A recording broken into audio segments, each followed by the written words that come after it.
你好，咱们今天来聊聊最近讨论的挺多的那部国产动画片《时间之子》，2025年的。我看你发来了不少那个网上的评论啊，豆瓣、猫眼、知乎的都有，还有一篇挺详细的分析。你好像特别关注几个点儿，配音很厉害，然后是那个爷爷，就是17的反转，还有画面和歌，是吧？行的，那咱们就一块儿梳理梳理，看看这部电影，亮点在哪儿，槽点又有哪些？特别是你刚提的这几方面，来，我们看看。好，先说这个整体评价啊，感觉大家看法挺不一样的，有点两极划分。一方面呢，有影评夸它是原创国产动画的诚意之作，设定啊新奇浪漫，节奏也行，说是代入感很强。而且他还在那个蒙特利尔奇幻电影节拿了个最佳动画片奖，评语是画面精美，结构奇特，想象力超凡。猫眼上也有说情感细腻，美术视觉精良，看到最后真的泪崩的。对，拿国际奖这个事儿，确实说明他在某些方面，比如说制作水平、视听效果上是达到一定高度了，有认可度。但同时呢，负面声音也特别多，而且批评的还挺具体的。你看豆瓣上不少人直接就说人物表情僵硬，还有剧情台词尴尬，故事梗太老没逻辑，甚至有人说他是史诗级融梗王，就说感觉能看到好多其他电影的影子，但好像缺了点自己的那个系统和逻辑。还有人觉得剧情有点糊弄，像小品串烧，梗实多，但这个反转处理的不太好，就让人感觉想法和最后做出来的效果之间可能有差距。确实，批评是挺尖锐的，尤其是融梗这个点。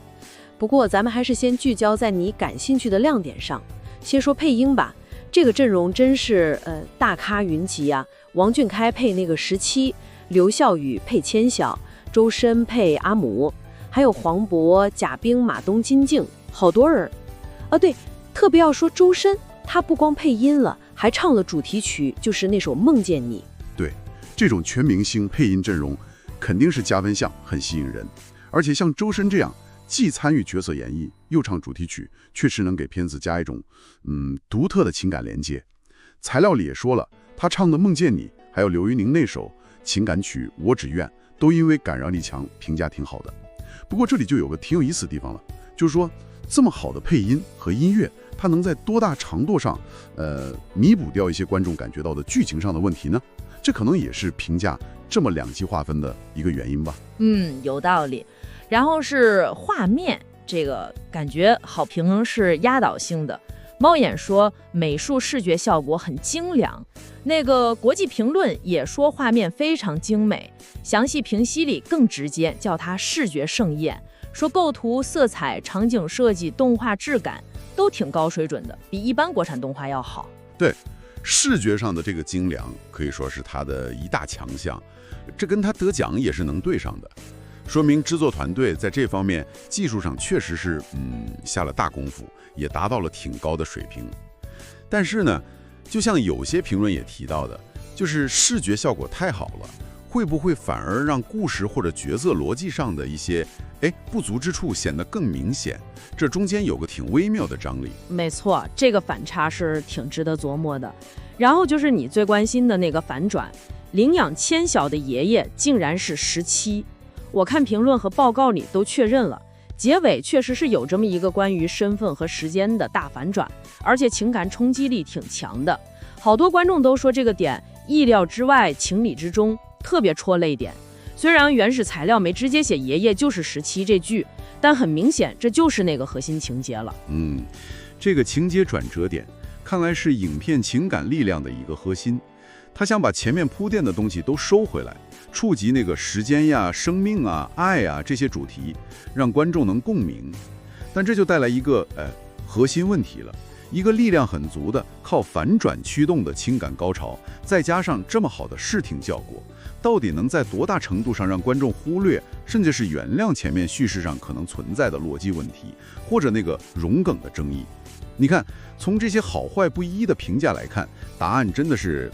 因人而异。这么捋下来，《时间之子》这部片子确实挺复杂的。它有特别华丽的画面，音乐也好听，配音阵容强大，还有一个能让不少人感动落泪的关键反转。但同时呢，好多观众也反映，它的故事逻辑性啊、原创性，尤其是那个融梗的问题，还有角色塑造这些方面，短板也挺明显的。就是说，优点和缺点都特别突出。对，可以说这部作品正好体现了现在国产动画发展中的一个现象吧，就是技术工业水平在快速进步，视听效果越来越好，越来越成熟。但是呢，在最核心的故事原创性、剧本的打磨上，有时候好像还没有完全跟上。这其实也给整个行业提出了一个值得思考的问题，就是未来发展是优先去补叙事这个短板呢，还是继续放大视听这个长处来争取市场？这确实是个行业需要深思的问题。那最后留给你一个可以再琢磨琢磨的想法，像《时间之子》这样被很多人指出能看到不少其他作品的影子的时候，我们怎么去界定致敬、借鉴和模仿，甚至是抄袭呢？这个界限到底在哪儿？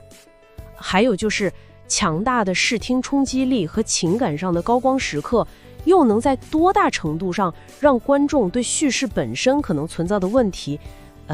更加宽容呢？